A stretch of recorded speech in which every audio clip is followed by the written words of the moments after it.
Good morning, good afternoon, and good evening.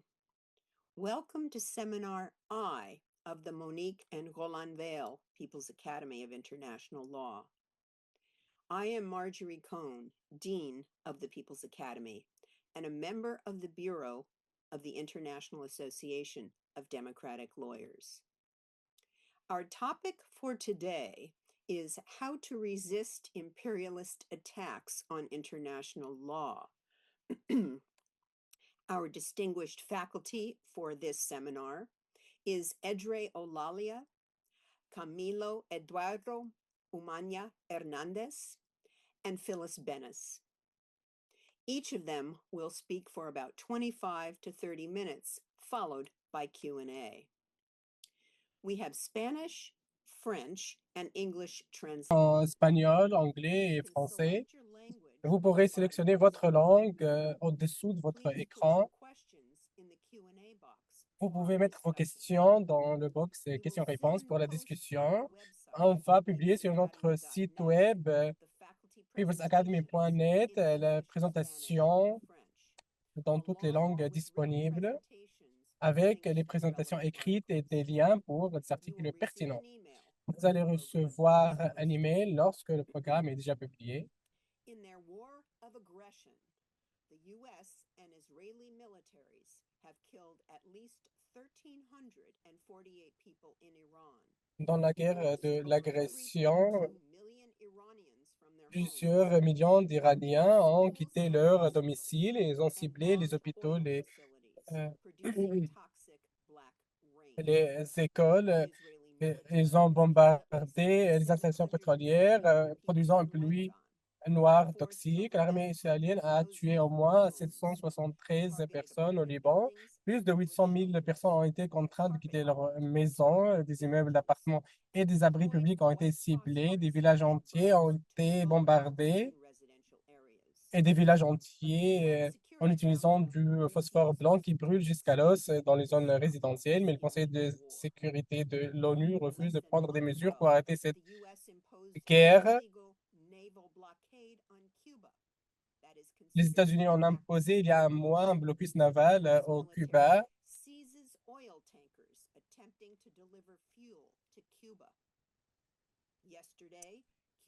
Le réseau cubain s'est effondré, privant 10 millions de Cubains, 10 millions.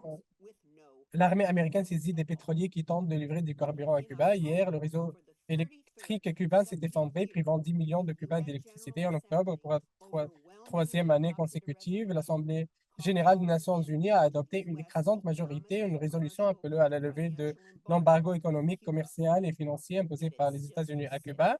Pourtant, cet embargo persiste encore après 67 ans. Pendant ce temps, le génocide perpétré par Israël avec complicité des États-Unis contre la population du Gaza se poursuit sans relâche. En 2 ans et demi, le gouvernement israélien a tué au moins 60 000 Palestiniens, a déplacé près de 2 millions de personnes, a assassiné des journalistes et des personnels médicaux, a ciblé des écoles, des hôpitaux et des campements, provoqué une famine et une crise humanitaire et détruit plus de 80% des infrastructures de Gaza. Le Conseil de sécurité a refusé d'agir pour mettre fin à cette barbarie. L'Assemblée générale, cependant, a agi dans le cadre de l'initiative Unie pour la paix, dont Phyllis Benes parlera ultérieurement. En novembre 2024, la Cour pénale internationale a inculpé Benjamin Netanyahu de crimes de guerre et crimes contre l'humanité au Gaza. Cependant, il continue à échapper à l'arrestation. Ce séminaire s'adresse aux avocats et aux militants de droits humains.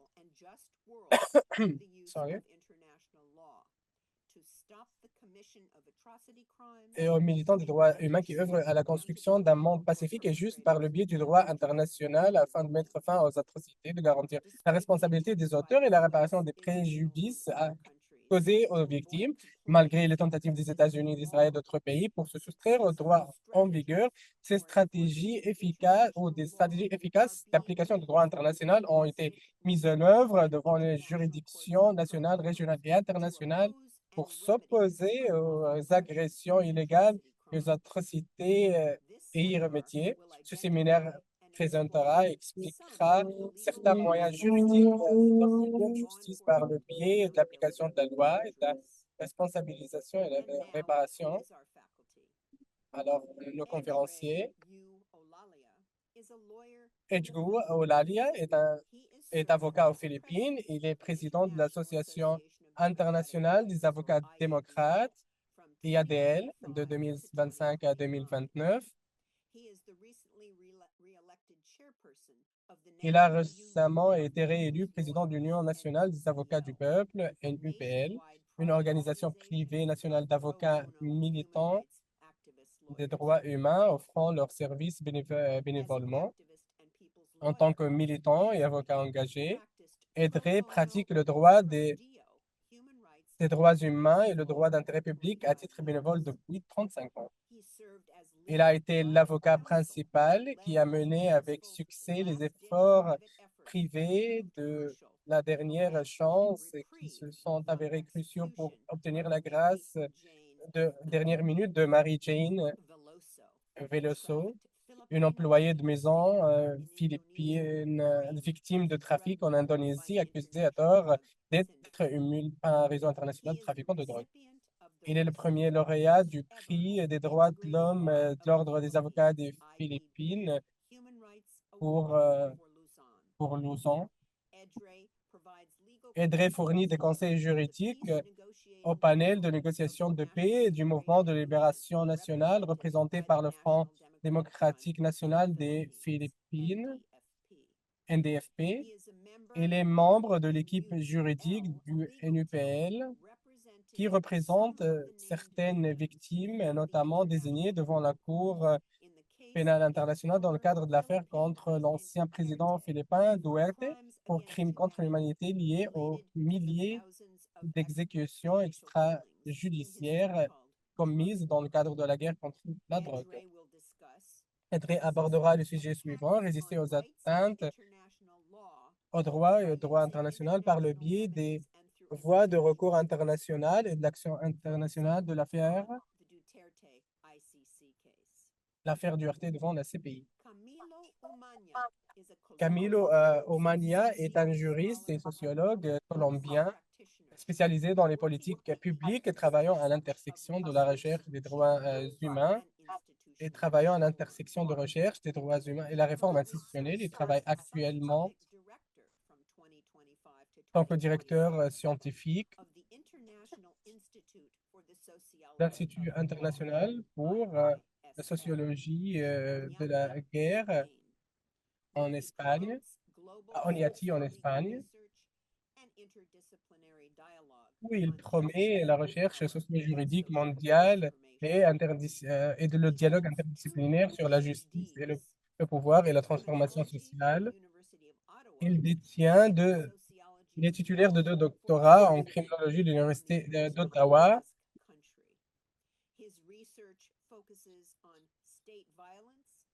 et en sociologie de droit de l'Université du Pays Basque. Ses recherches se concentrent sur la violence d'État, l'impunité, les institutions de justice pénale et la justice transitionnelle. Avant de revenir au monde universitaire, Camilo a été vice-ministre de la Justice de 2022 à 2024.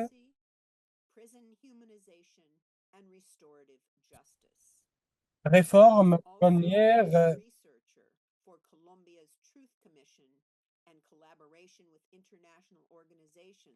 Il a également été chercheur principal pour la Commission de vérité de Columbia et a collaboré avec des organisations internationales telles que le Haut-Commissariat des Nations Unies aux droits de l'homme et du PNUD. À travers ses rôles académiques et politiques, son travail vise à établir, à travers ses rôles académiques et politiques, son travail vise à rapprocher la recherche juridique critique des efforts pratiques pour promouvoir des systèmes de justice humains et démocratiques. Camilo analysera les nouvelles dynamiques dans la lutte contre la drogue.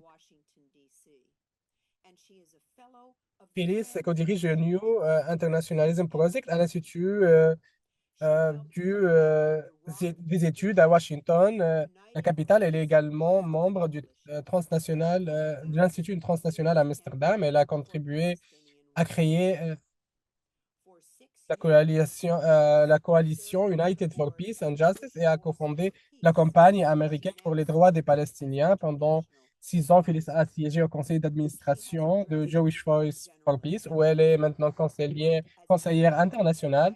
Elle s'est adressée à l'Assemblée générale des Nations unies, a travaillé comme conseillère informelle auprès de plusieurs hauts responsables de l'ONU sur la question de la Palestine et d'autres problèmes du Moyen-Orient. Elle a été sélectionnée à 2 reprises pour des postes de haut niveau en tant que rapporteur spécial sur les droits de l'homme dans le territoire palestinien occupé. Elle a écrit 12 livres, dont le plus récent est Understanding Palestine and Israel, publié en 2025. Et elle a donné également des conférences dans les universités aux États-Unis et dans le monde entier.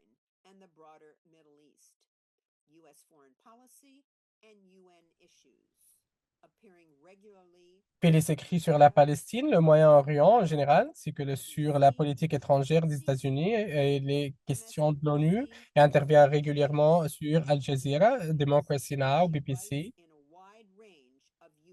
et d'autres chaînes. Et elle écrit dans un large éventail de médias grand public traditionnel, progressiste basé aux États-Unis et à l'international. Phyllis discutera d'unité en faveur des résolutions de paix pour les militants du mouvement, possibilités et limitations. Nous commencerons aujourd'hui notre premier membre du corps professoral, Edré Olalia. On vous cède la parole.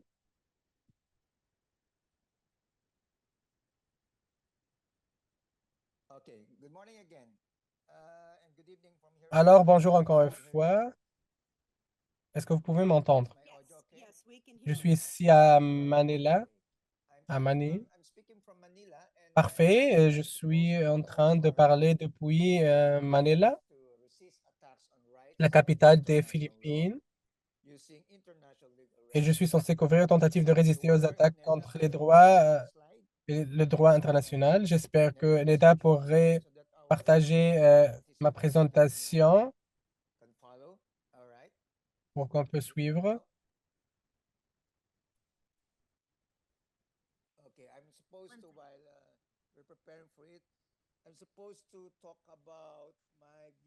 J'étais censé parler sur mon point de vue sur comment ou la manière d'utiliser le droit international pour arrêter ou permettre fin à la commission de crimes atroces et garantir la responsabilité des auteurs à accorder la réparation aux victimes. Et bien sûr, plus important, pourquoi c'est nécessaire. Et aujourd'hui, le plus important et surtout ce qui compte tenu des circonstances de la situation mondiale pour lutter contre les attaques impérialistes, contre le droit international. Et j'aimerais me concentrer sur un exemple concret sur comment utiliser ou un modèle sur la façon dont nous utilisons le droit international et les mécanismes dans le cas de l'ancien président des Philippines, Duterte, à la Cour pénale internationale et souligner pourquoi il est important de le traduire en justice pour ses victimes, l'ancien président. Donc, l'étendue de ma présentation sous réserve des contraintes de temps couvrira les points suivants. À titre de contexte préliminaire, le contexte national et les recours aux Philippines nécessitent de recourir à des moyens juridiques internationaux. Ensuite, je passerai le concept de compétence universelle.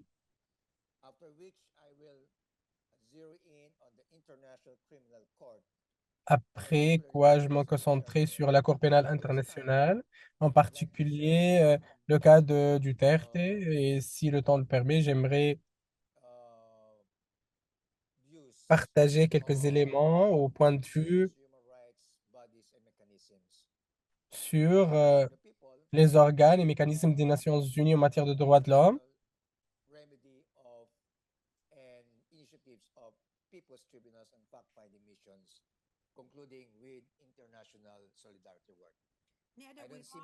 Et pour le peuple, La remédiation d'initiatives des tribunaux populaires et des missions d'enquête, concluant par un travail de solidarité internationale. On attend encore les slides par Neda qui devraient être partagés.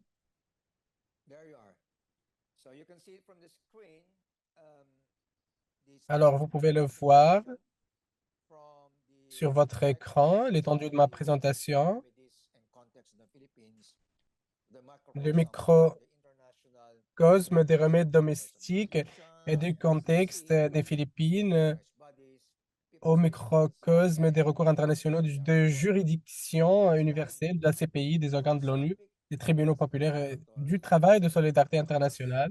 The Donc, dans la question diapositive is, suivante, le why premier do we need sujet to avail of a un préambule, parce que la question est toujours pourquoi devons-nous recourir why we do have aux recours internationaux, et en particulier aux avail Philippines, il y a un of contexte remedies particulier and pourquoi nous international scope sommes of the work. contraints So, de recourir aux recours internationaux et au travail de solidarité internationale.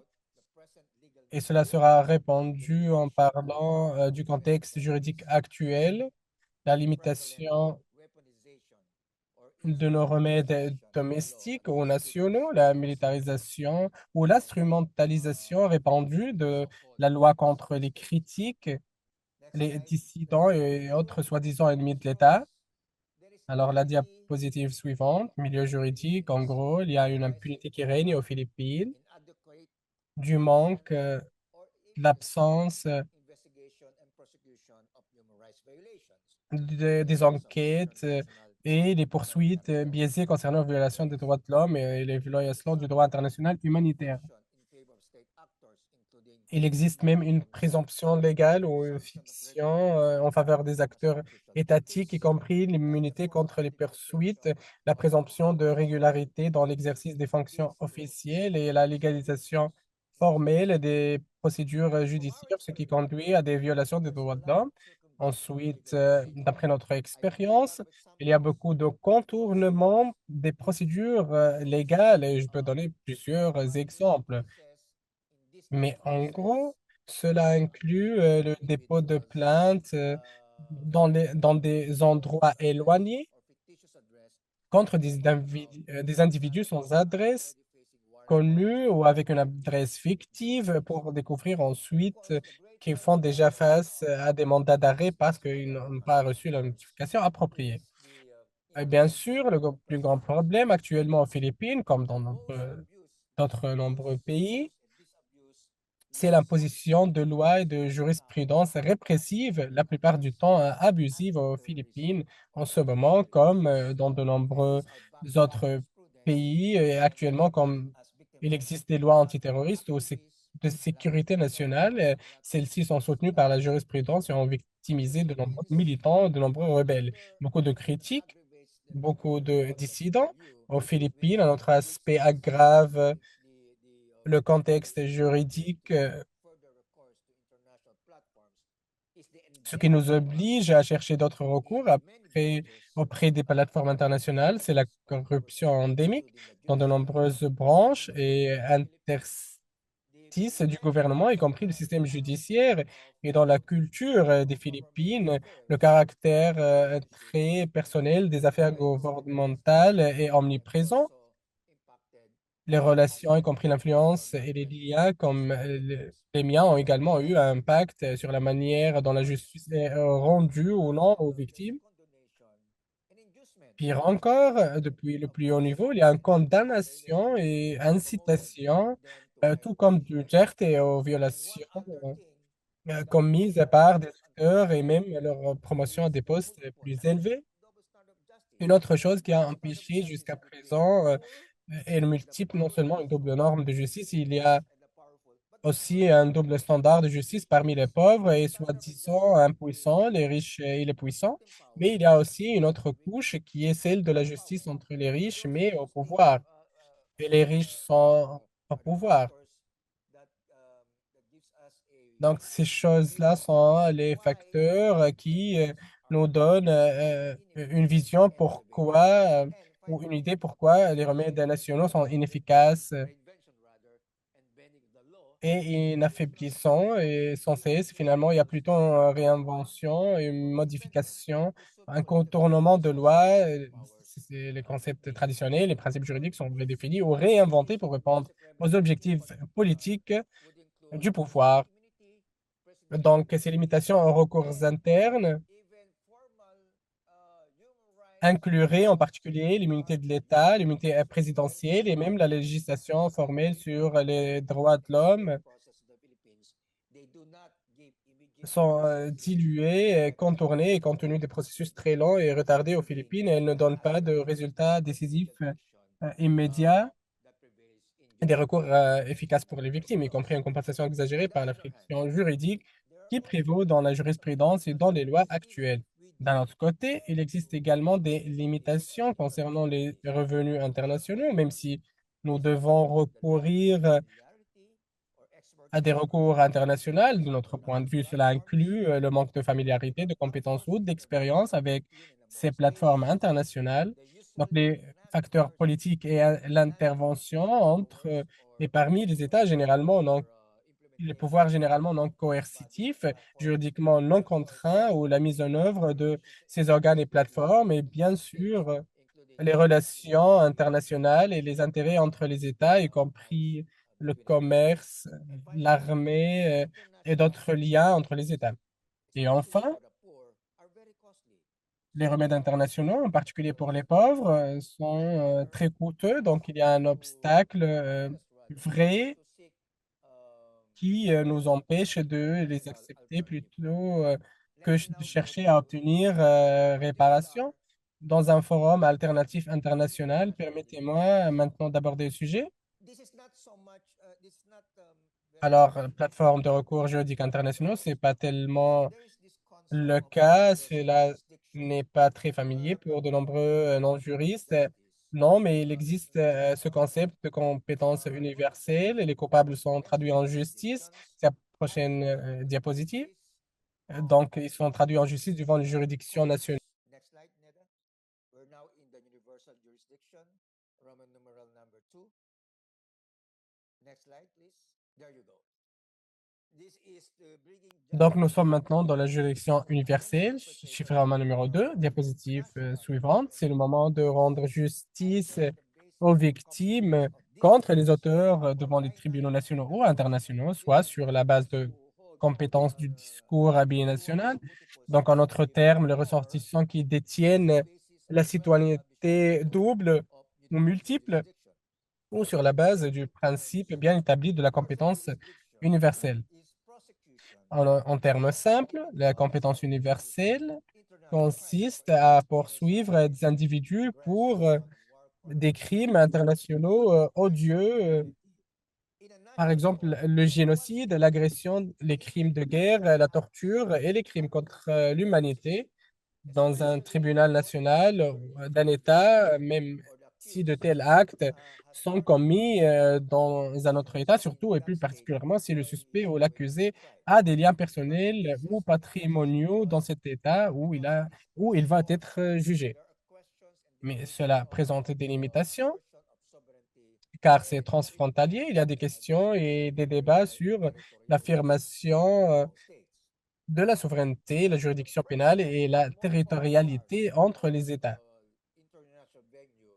Le président est plus populaire, ce que l'on appelle, ou bien c'est appelé, le lieu actuel est plus populaire, appelé lieu international, c'est la Cour pénale internationale, c'est la prochaine diapositive. Donc, sur la même longueur d'onde, la Cour pénale internationale ou la CPI est une organisation intergouvernementale, un tribunal international qui siège à La Haye, aux Pays-Bas. Il a une compétence pour poursuivre des individus pour des crimes internationaux de génocide, comme crimes contre l'humanité, crimes de guerre et crimes d'agression. Les mêmes crimes qui se produisent dans de nombreuses régions du monde en ce moment même. Donc, j'aimerais maintenant donner des détails sur un cas concret concernant le président Duterte en l'utilisant comme un modèle.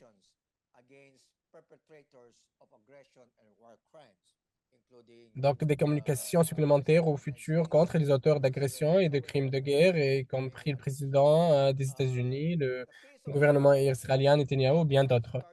Donc, le cas de M. Duterte, bien commencé en décembre 2016 où le procureur de la CPI, je pense que c'était encore Benzola, a fait une déclaration concernant la situation aux Philippines en se disant que le bureau du procureur est probablement préoccupé par les exécutions extrajudiciaires.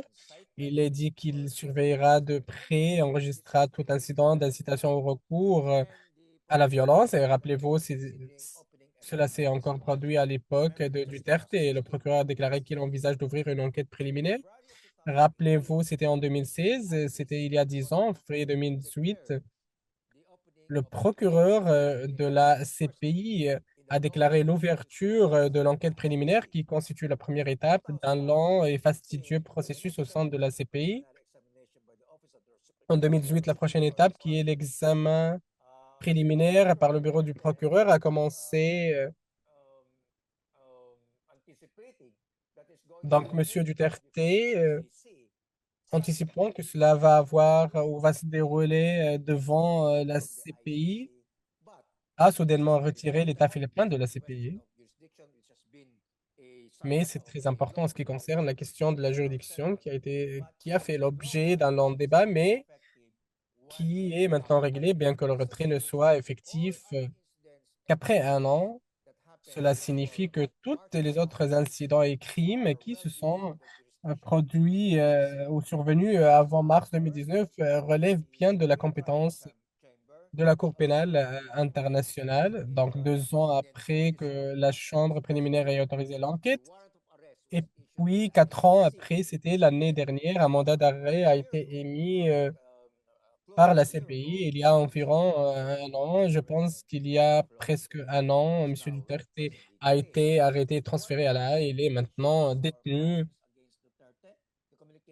Alors, quelles sont les communications ou les crimes contre Duterte, les communications pour crimes contre l'humanité qui ont été déposées en août 2018 par l'ONUPL en tant qu'avocat des victimes de l'organisation Rise Up for Life et pour les droits. C'est la première affaire. Ce qui a été fait par les familles des victimes elles-mêmes lors d'un procès. Il était toujours le chef d'État en fonction au moment du massacre de masse et d'autres actes de blessures et d'autres actes portant gravement atteinte à la santé physique ou mentale sous le nom de sanglante répression. Donc, la politique antidrogue et anticriminalité a été appliquée contre des milliers de personnes. Les chiffres varient, mais un meurtre est un de trop, qu'il s'agisse de 6 000 ou de 25 000. Donc, le président Duterte est criminellement responsable et redevable en tant que leader le plus haut placé et le plus responsable de ces crimes, car sous le commandement, le principe de responsabilité du commandant s'applique et une autorité supérieure sur la police, l'armée et les autres forces de sécurité de l'État qui ont commis le meurtre et ces atrocités.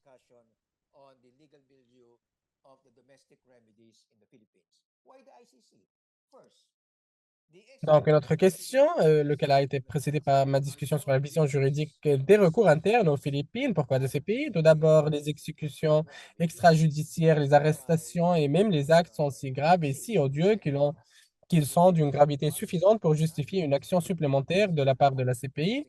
Deuxièmement, Duterte était non enquêté, et ils ne font pas non plus l'objet il n'a pas été enquêté, il n'est pas non plus enquêté aux Philippines et ni persécuté pour des tels meurtres pendant sa période de présidence et même après l'expiration de son mandat. Quels sont les frais? Troisièmement, c'est l'autre diapositive. Il y avait un échange, un petit changement dans cette diapositive. Donc, le système judiciaire philippin est incapable, réticent à poursuivre le président, ce qui est la deuxième étape du processus selon. Donc, il est immunisé contre les poursuites en vertu du système judiciaire philippin. Pour nous, chez NUPL et chez IEDL, d'ailleurs, cette affaire souligne la pression existante ou persistante des mouvements internationaux et de base, mais également l'épreuve de la crédibilité de la CPI pour rendre justice dans un contexte de conflit et d'intérêts entre États. Donc, maintenant, la question que l'on m'a posée était de discuter un peu de la question concernant la juridiction. Cela a été une question récurrente et un sujet de débat et a toujours été soulevé par des avocats de Duterte, conformément à l'article 127 des règles de la CPI. Cela stipule un État ne peut être déchargé en raison de son retrait qu'il a effectué en mars 2018 des obligations découlant du statut de la CPI alors qu'il était parti au statut parce que son retrait n'affectera pas sa coopération et il a le devoir de coopérer et cela concerne plutôt les incidents qui ont commencé avant la date à laquelle le retrait est devenu effectif, c'est-à-dire en mars 2019. Aucun des deux ne dit que les préjugés influencent en aucune façon la considération, la réflexion continue et je cite sur toute la réflexion continue et je cite toute question qui était déjà sous l'examen de la CPI avant la date à laquelle le retrait est devenu effectif. Donc, c'est le point crucial de la question. Alors, c'est l'interprétation du terme pour toute question qui était déjà examinée par la Cour. C'était en mars 2018 et avec précision en mars 2019. Cela empêche-t-il la CPI de prendre connaissance d'une enquête commencée après le retrait d'un pays? La réponse est un non-retentissement car la jurisprudence nous a appris que toute affaire nécessiterait un examen préliminaire qui précédait le retrait. Donc, la phase sous considération envisage une situation où tout ce qui est envisagé ou tout ce qui est considéré de manière générique, qu'il s'agisse d'une enquête préliminaire ou d'un examen, d'une investigation ou autre. Et enfin, la phrase prononcée de la Cour ne limite pas sa réflexion uniquement à la CPI en tant que telle, à la chambre préliminaire ou à la chambre d'appel ou à la chambre de premières instances, mais inclut également le bureau du procureur. Ainsi, la question de la compétence ou de son absence a déjà été tranchée.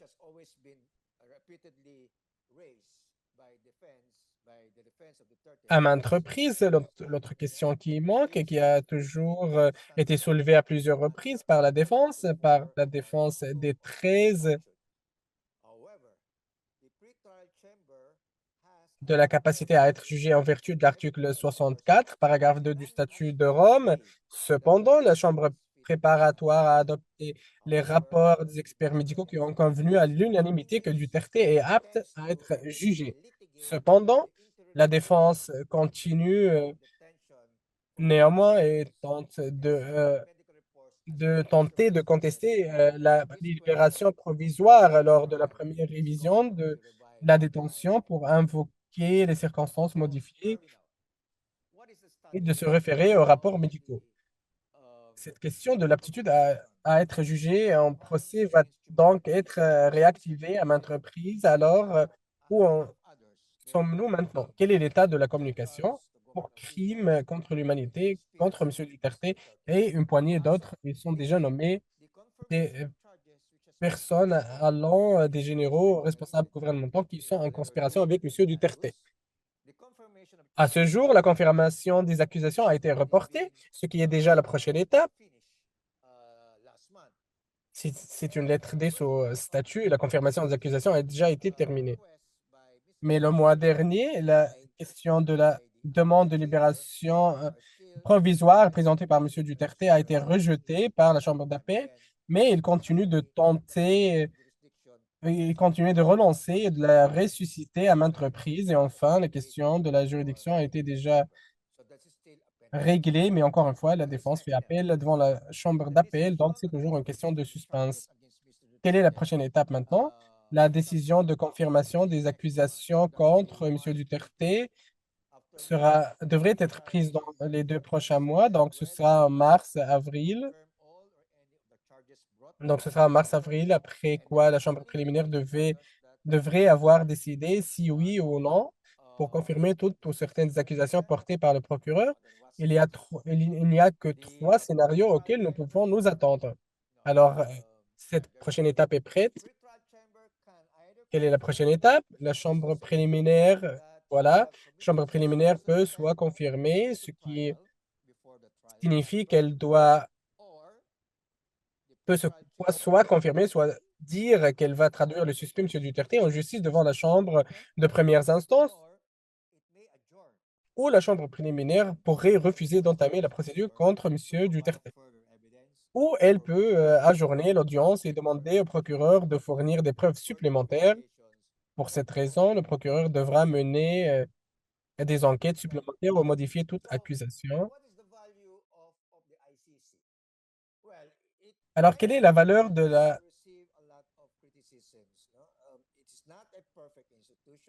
Cour pénale internationale?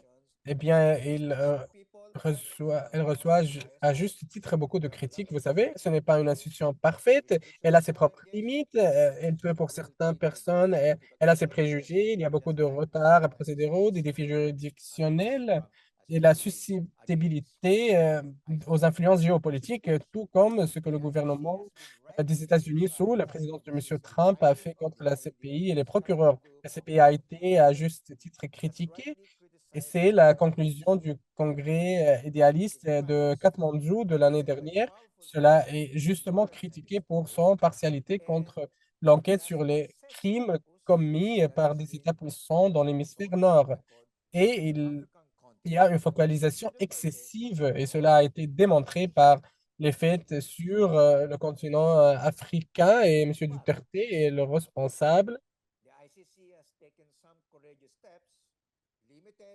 Le leader asiatique a jusqu'à présent eu du mal à susciter l'adhésion, mais pour être honnête, la CPI a pris quelques mesures courageuses, bien que limitées, comme ils le font par exemple en ouvrant une enquête sur les crimes commis depuis 2014 par Israël, qui s'en prend aux Palestiniens. Plus récemment, il a émis des mandats d'arrêt contre des dirigeants israéliens, dont M. Netanyahou. Peut-être pouvons-nous éviter ces organismes de défense des droits de l'homme. Nous pouvons passer rapidement à la prochaine étape, la prochaine diapositive. Je vais simplement passer rapidement. Cela inclurait le Conseil des droits de l'homme de l'ONU, l'examen périodique universel, qui est un examen obligatoire des États tous les 5 ans, je pense, et les trois organes, par exemple, Comité des droits de l'homme, Comité contre la torture, etc., etc.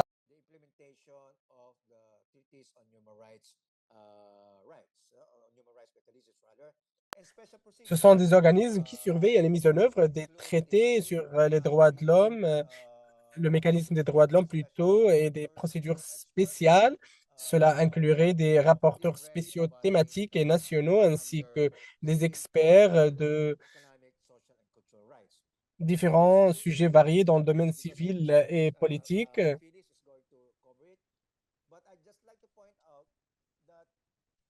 Les droits économiques et sociaux et culturels, je passerai à côté de Uniting for Peace parce que je comprends que quelqu'un va prendre la parole. Même si nous collaborons avec ces organismes de défense des droits de l'homme, ils sont précieux et ils ont leur propre importance et un rôle à jouer, mais ils sont limités par le manque de pouvoir d'application de la loi et par la non-coopération des États, car il n'est pas obligatoire de se conformer à ces décisions. Maintenant, nous pouvons probablement sauter d'autre part.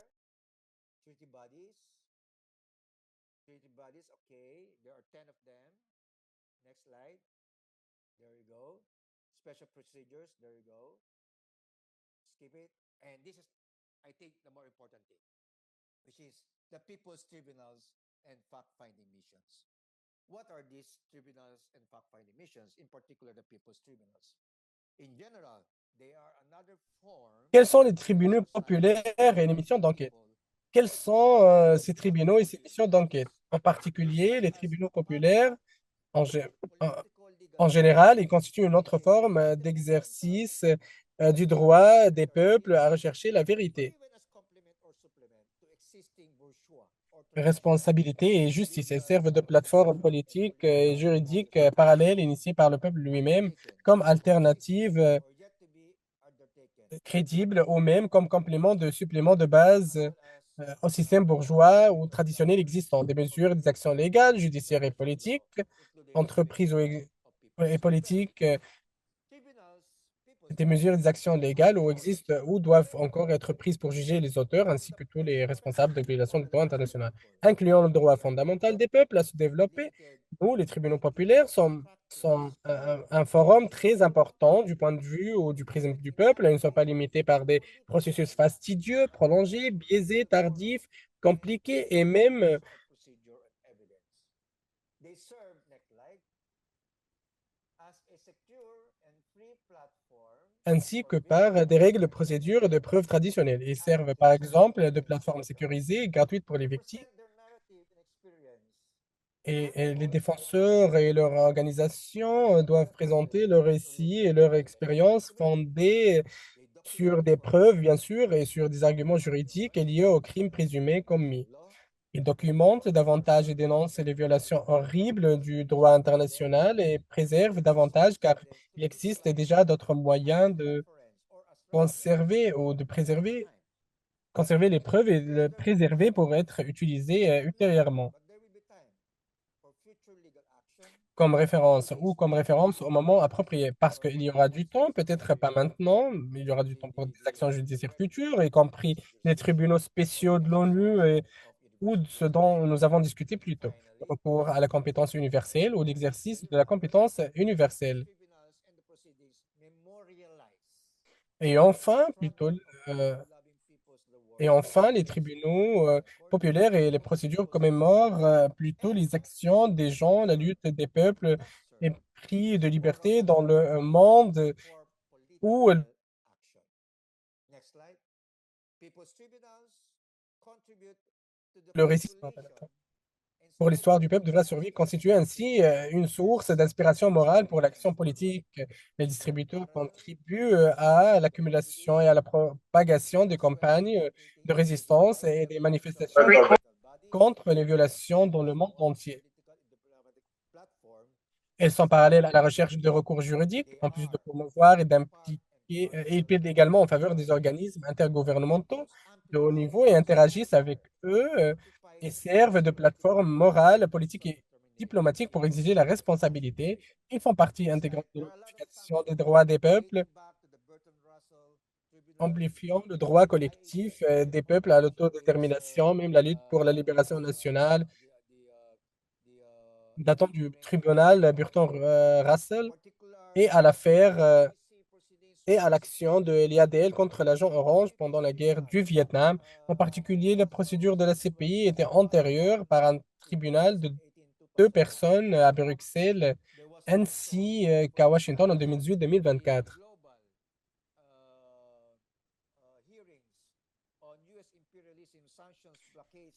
Il y avait aussi, par exemple, des auditions mondiales sur l'impérialisme américain, des sanctions, les blocus et les mesures économiques coercitives, y compris celles concernant le Venezuela, l'Iran et la République démocratique du Congo, Cuba, bien d'autres. Et plus récemment, il y a eu la déclaration publique de ce peuple sur le génocide en Palestine commis par Israël qui a été tenu à Bruxelles l'année dernière.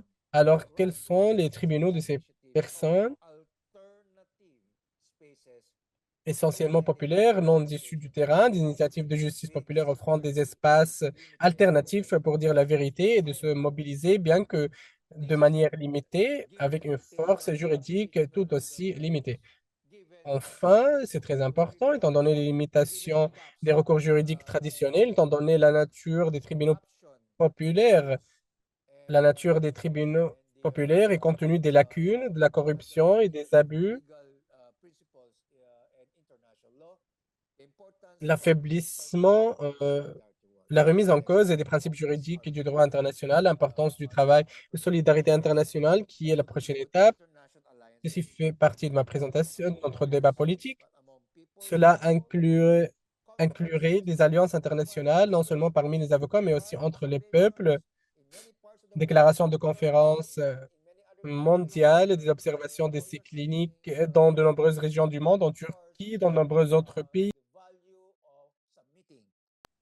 où des avocats sont attaqués. Et bien sûr, l'importance de déposer des plaintes. and legal opinions before national tribunals and many others, including, for instance, the initiative of the Friends of the Hague Group. Ou les soumissions et les avis juridiques des amis de la Cour devant les tribunaux nationaux What are et our bien d'autres, y objectives compris par exemple l'initiative du groupe Les Amis de to la Hague. minimize En conclusion, for quels sont nos in enseignements? the Si on peut le international field? dire, nous devons Right. maximiser les plateformes et mécanismes juridiques dans le domaine Because international, next slide, Neda.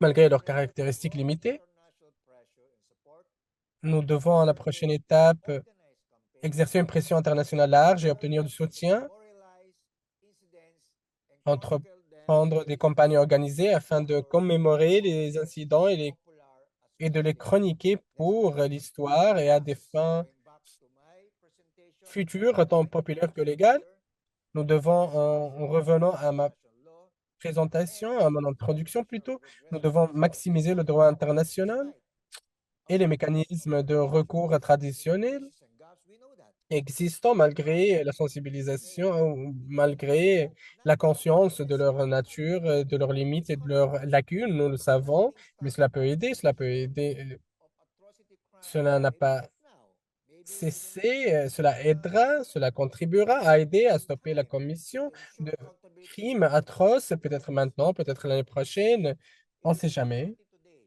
À-t-on pour to garantir fight la back responsabilité des against auteurs et la justice much pour like les also victimes? C'est now impératif aujourd'hui. attacks on rights Pour by lutter international law contre les attaques are impérialistes, happening in Venezuela, in et Iran, c'est in Cuba, encore bien plus and others. maintenant des attaques contre les Despite droits et le droit international, and the comme nous le voyons maintenant en Palestine, au Venezuela, en Iran, à Cuba et dans de nombreuses autres régions où les puissances impérialistes sont présentes. it is Ils important dictent et utilisent la to loi put de la jungle, les lois, et la loi des the likes puissants of plutôt the likes que la loi du of droit. many others Il est donc as important de tenir pour responsables des personnes comme Duterte, next slide Trump, please. Netanyahu et bien d'autres pour leurs attaques contre les Tonight droits et I'm le not droit international. quoting the ideal Et declaration of j'aimerais j'aimerais Universal conclure en citant la déclaration we must idéale oppose de the onslaught l'année dernière uh, concernant le sujet en and question. defend Nous devons nous international opposer à l'offensive contre le droit international et of the défendre United toutes Nations nos and réalisations. international Nous avons des approach réussites. to Nous fight avons for repoussé les limites people's du rights. droit international. Il a Continue évolué. to defend these achievements of people's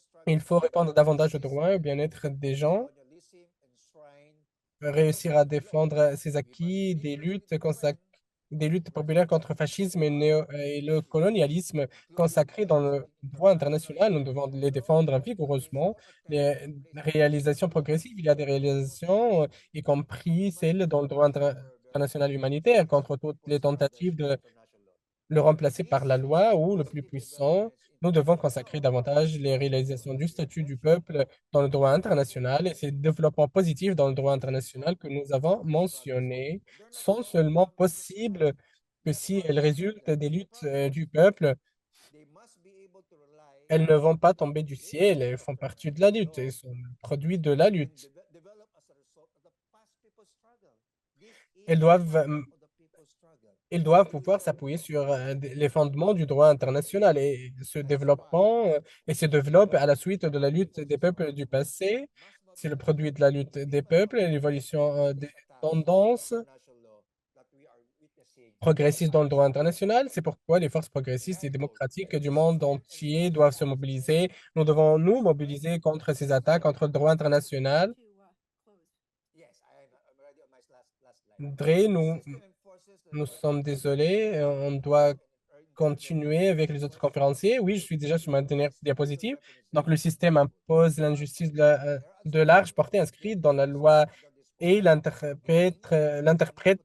et and interprète les principes juridiques pour servir des objets overnight. politiques par le biais d'une We will be instrumentalisation continuing juridique puissante. Ils sont puissants, ils to sont nay the struggle continues sans without scrupules et ils semblent, way out. ils ont toutes ressources à leur disposition. Ils semblent être International omniprésents et dotés d'une beauté to assez move forward. saisissante, mais avec le temps, ensemble, avec le peuple, Thank you nous les so much, surpasserons en everybody, termes de for survie. joining Merci us at beaucoup. midnight in Merci Manila. beaucoup, Edré, de And nous for avoir this rejoints à session, minuit we à will Manila, close le on capitale towards the du end of the Philippines. jurisdiction.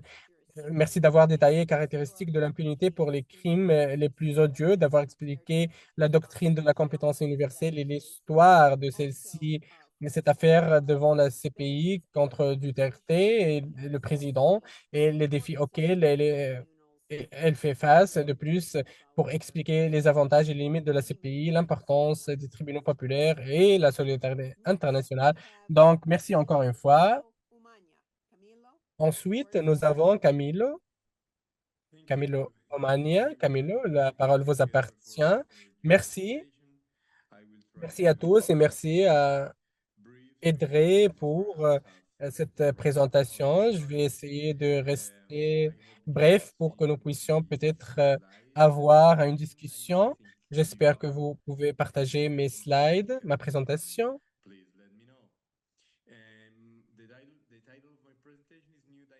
Alors, le titre de ma présentation, c'est Nouvelle dynamique dans la lutte contre la drogue, les marchés, les technologies et le pouvoir impérial. Je suis très heureux de vous rejoindre. Je suis très reconnaissant. Donc, mon principal argument de cette présentation est donc la guerre contre la drogue n'est pas nouvelle, mais qu'elle est dynamique et changeante. Ces paysages changeants Ce paysage changeant implique cependant un certain degré de transformation. La guerre contre la drogue est une déclaration qui existe depuis les années 70 dans le monde, commencée aux États-Unis comme une déclaration, mais qui a une histoire plus longue. Nous pouvons dire maintenant que cette guerre a été menée de différentes manières. Des incendies, la plupart d'entre eux, des endroits où il y a une production de médicaments à base de Il y a plantes, une sorte de stabilité mais il y a eu une certaine dans cette lutte stabilité. contre la drogue qui se transforme en fait les dernières années. Et alors, la question que je veux poser maintenant, c'est qui en fait profite de cette transformation, s'il y en a une transformation. La première chose que je veux vous dire, c'est en fait que je veux expliquer un tout petit peu ce que la lutte contre la drogue signifie. Je prends cette phrase de George Orwell et qui me semble très intéressante, qui dit en fait que la guerre ne doit pas être gagnée, mais ça signifie qu'elle doit être continue, ce que signifie en fait que la lutte contre la drogue a des résultats contradictoires.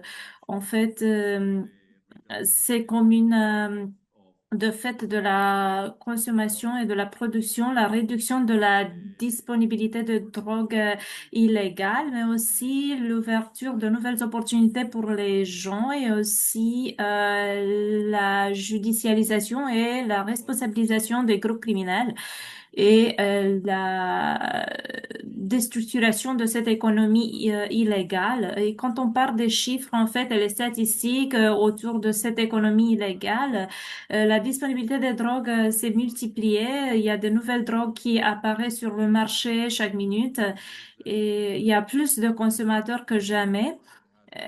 Et cette guerre, en fait, qu'on lutte dans différents endroits, par exemple les Philippines, comme mon collègue l'a expliqué, en fait, mais aussi en Colombie, ma pays natal, surtout en fait dans des endroits et des pays qui sont stigmatisés en tant que producteurs et qui a apporté beaucoup de morts, en fait, des coûts environnementaux augmentés, mais aussi des impacts culturels. Alors, les piliers de la lutte contre la drogue, c'est la distinction entre les consommateurs et les producteurs.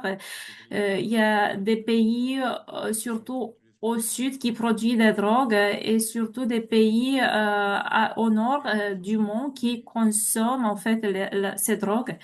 Euh, on se base sur l'idée en fait que c'est une économie illégale qui n'a pas de connexion avec les marchés illicites en fait illégales.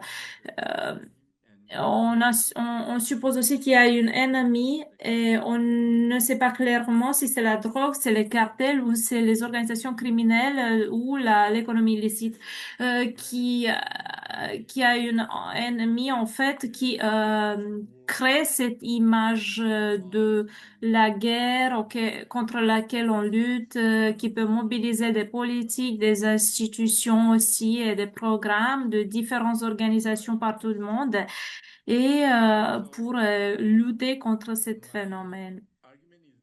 phénomène en fait. Et alors je pense que cette guerre, même si c'est permanent et continu, parce que l'ennemi, c'est si abstrait et on perçoit en fait différentes transformations dans ce domaine, dans ce secteur. L'une de ces transformations, c'est le montant de en fait l'échelle de la fragmentation des marchés de la drogue. Il y a des grands cartels qui en fait a changé beaucoup. Il y a des réseaux décentralisés, des groupes plus restreints, des producteurs à échelle plus petite qui trouvent des cellules de trafic qui peuvent s'adapter à différentes stratégies d'implémentation, mais aussi à différentes économies illégales. Ça veut dire qu'on ne trouve pas juste des cartels qui font du travail sur le marché illégal de la drogue, mais travaille aussi sur les économies légales ou illégales. Il y a plus de fluidité et on apprend plus de ces groupes-là qui peuvent se regrouper, peuvent créer en fait de nouvelles efforts pour soutenir ces activités illégales. Et cette fragmentation, en fait, vient de la diversification des activités illégales qui ne sont pas reliées à la production de la drogue et au trafic de la drogue, mais aussi liées à d'autres formes d'exploitation, le trafic humains, en fait, le trafic non armé, des armes, en fait, le contrôle de la population, les impôts illégaux et aussi des assauts sexuels et d'autres crimes contre l'environnement tels que le mining illégal. C'est une sorte en fait de plateforme qui est vraiment ouvert et multicriminel. Et cet degré de fragmentation qui n'est pas juste territorial, mais dans la manière dont cette entreprise est organisée, ce secteur est organisé, mais dans leur manière à opérer en fait.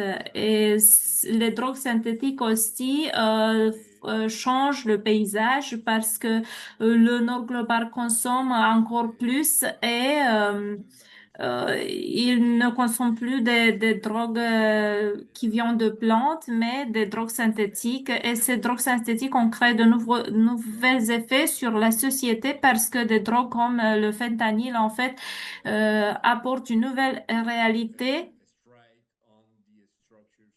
euh, sur les structures, une coup très fort sur les structures de la société où la crise de fentanyl en fait crée de l'addiction, mais aussi beaucoup de morts. Alors, les États-Unis, là où le fentanyl est l'une des confections légales en fait de l'industrie pharmaceutique, compte environ 100 000 morts chaque année. Les dernières années, en fait, ça signifie que l'effet c'est létal de ce type de drogue et ça a un impact sur le degré de la disponibilité, bien sûr, parce à cause de ce type de commerce très léger autour de cette drogue, mais aussi parce qu'il y a un impact sur la santé publique et aussi la technologie, le fait qu'il y a le dark web, en fait, qui contribue à qui aide à la distribution, ce qui était antérieurement des obstacles géographiques et trouver des manières de produire et de trafiquer des différentes drogues illicites. Maintenant,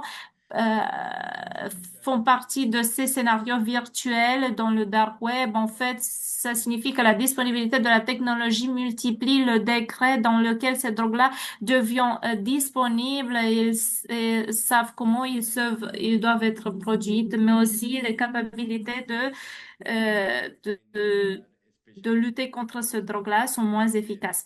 Les conséquences qu'on trouve en fait surtout au sud global, c'est la stigmatisation autour de la production de la drogue et ça mène à des renforcements des mesures répressives et ça augmente en fait la violence sur le territoire local. Et alors, cette site de production qui apparaît, c'est la multiplication des facteurs de risque autour de l'addiction et les soucis concernant la santé publique qui viennent de ces facteurs étrangers et de ces acteurs. Et le renforcement de ces mesures, en fait, devient de plus en plus difficile. On voit, en fait, que la violence est moins localisée, mais reste concentrée quand même. Et par exemple, en Europe, vous voyez qu'il y a des villes ports, comme par exemple Rotterdam ou Anvers, en fait, qui voient des vagues de conduite criminelle, mais aussi violence dérivées du trafic augmenté, élevé, en fait. Et vous voyez aussi dans des différentes parties du nord global comment la production locale augmente. Et on parle de la production de la cocaïne aussi et surtout avec la production des drogues synthétiques, ce qui signifie qu'il y a un problème social plus large. Alors la violence n'est pas juste contenue à l'intérieur des pays comme en Colombie, au niveau de la Colombie en fait, mais ça devient en fait de plus en plus devient de plus en plus présent dans les pays du Nord global, mais ça reste quand même concentré parce qu'on peut pas ce qui se passe avec les processus de criminalisation dans des pays comme Philippines ou El Salvador ou la démilitarisation des pays comme l'Équateur ou, ou les campagnes militaires très fortes dans différents pays. Avec les réalités du Nord global, mais le profit change aussi, il reste quand même global. Mondiaux, en fait, ça signifie que le profit global qui a des gains dans des pays qui consomment plus que les autres et les coûts humains, le coût environnemental et et le coût culturel, en fait,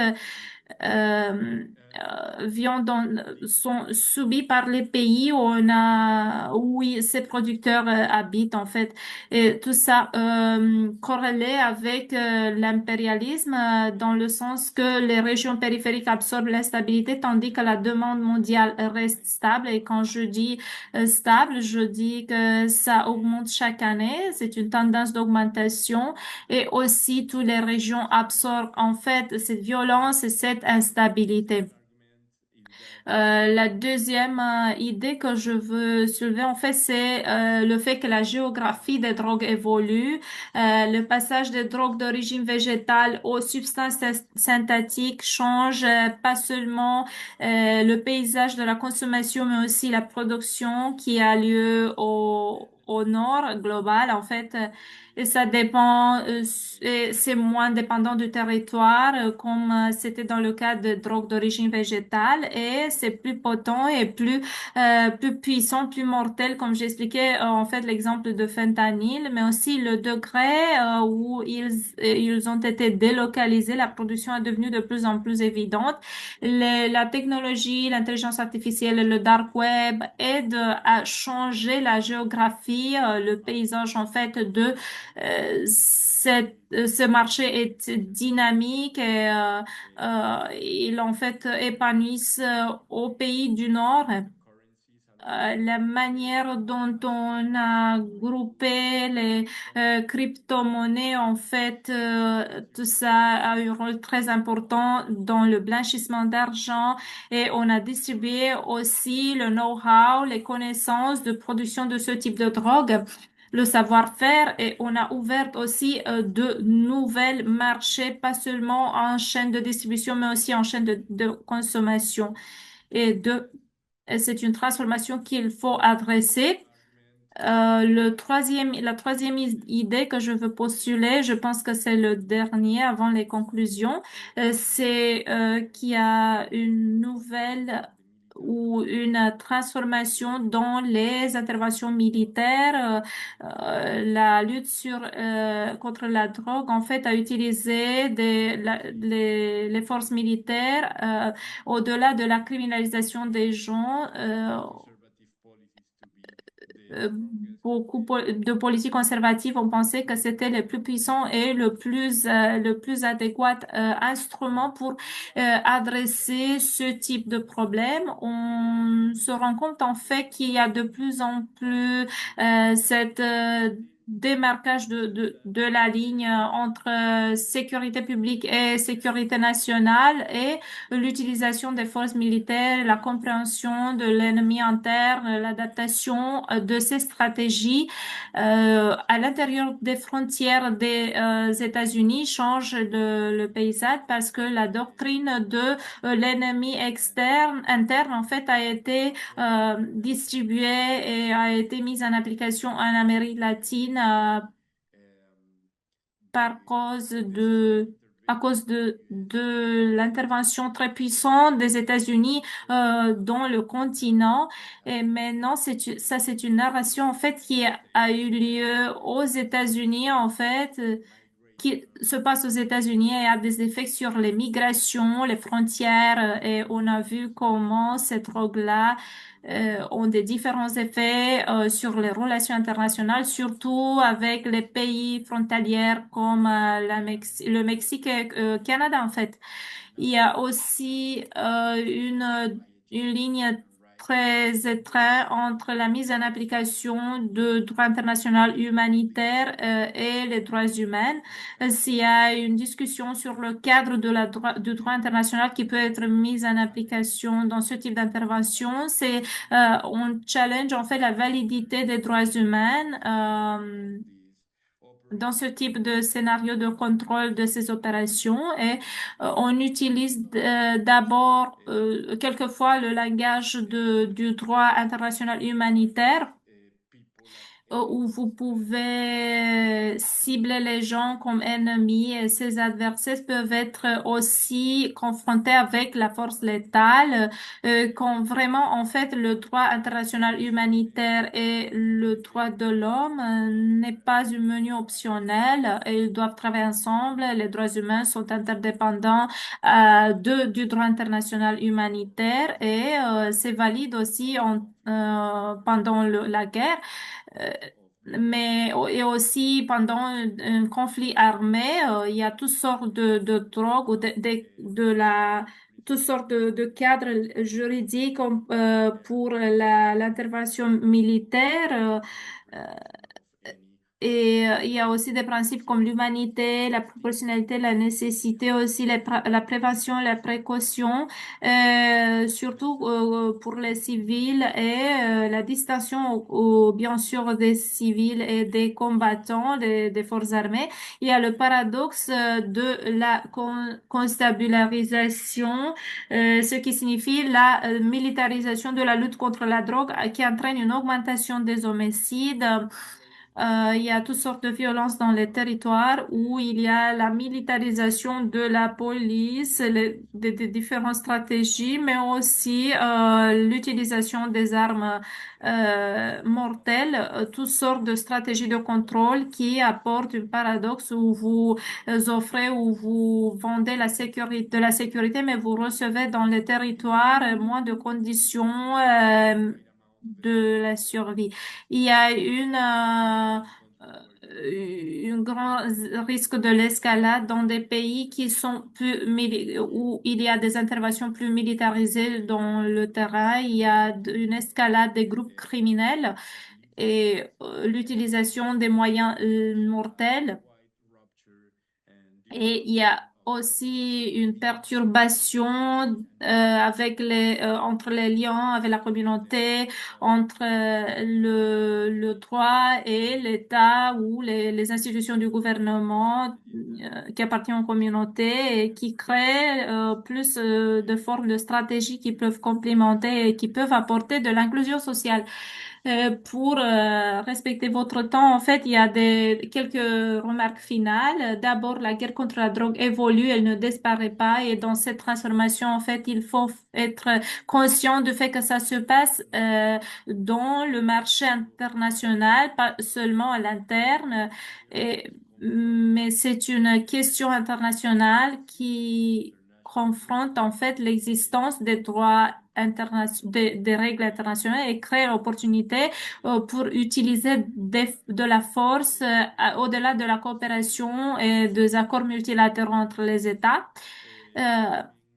Alors, ça aussi a un effet sur la validité de lois internationales. Ça rend des préjudices contre l'existence des droits humains et l'existence des cadres qui peuvent nous aider à avancer de manière plus humaine.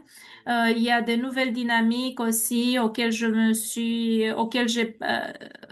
fait référence. Je parle pas juste de la fragmentation des drogues synthétiques, l'utilisation de la technologie, mais les nouvelles formes d'utilisation de forces armées qui ont mis en exergue des stratégies militaires qui ciblent des populations vulnérables, comme les opérations des Caraïbes qui ont impliqué en fait une attaque contre ces communautés, mais aussi qui ont impliqué des droits internationaux. Il faut penser à la drogue comme un problème social et pas comme une guerre, qu'il faut attaquer aux inégalités structurelles et il faut démarrer avec la pauvreté, l'exclusion, adresser la consommation et d'autres problèmes au niveau sociétal. Et il faut penser aussi au fait que les marchés illicites sont intégrés aux marchés mondiaux. Il y a une hybridation, il y a des économies légales et illégales qui se chevauchent en fait. Et comment ces économies en fait se nourrissent de ce type d'économie illicite. Ce sont mes remarques finales. J'espère qu'à la fin, on pourra avoir une discussion et un débat. Merci Marjorie, merci à l'équipe. Merci Camilo pour avoir expliqué les paramètres de la lutte contre la drogue, ses aspects politiques et économiques et comment ça est utilisé pour justifier les interventions militaires et les répressions, surtout y compris en fait l'opération en Venezuela. Et aussi la manière dont les droits humanitaires sont mal cités pour rationaliser en fait le fait qu'il y a des choses qui vont contre la loi. Merci beaucoup. Le dernier membre de la faculté, en fait, c'est Phyllis Benis. Alors, Phyllis, allez-y, vous pouvez présenter. Merci, Margie, merci. Je m'excuse parce que j'ai raté en fait le matin, mais j'espère en fait que ça pourrait être aidé. Et maintenant, je vais parler de précédent de l'unification pour la paix. Auprès des Nations Unies. Et je veux dire quelque chose sur l'histoire des Nations Unies qui est important quand on parle des limites au droit international. Dès sa création, en fait, les Nations Unies a été cette contradiction contre les forces plus démocratiques, comme par exemple l'Assemblée générale, où on vote et les agences qui sont les plus puissants comme le Conseil de sécurité ou les 5 membres permanents ont bien sûr leur droit de veto qui est intrinsèque à leur puissance. Alors il y a un défi dans ce contexte parce qu'il y a beaucoup de droits internationaux qui manquent en fait la mise en application institutionnelle, la crise de renforcement et ça signifie le droit de veto, ça signifie le fait que l'Assemblée générale c'est moins fort et des décisions qui ne sont pas considérées comme engageant le droit international. Et les dernières années, surtout dans le contexte du génocide au Gaza, il y a eu des défis assez limites. En fait, le plus grand, c'était la décision par l'Afrique du Sud de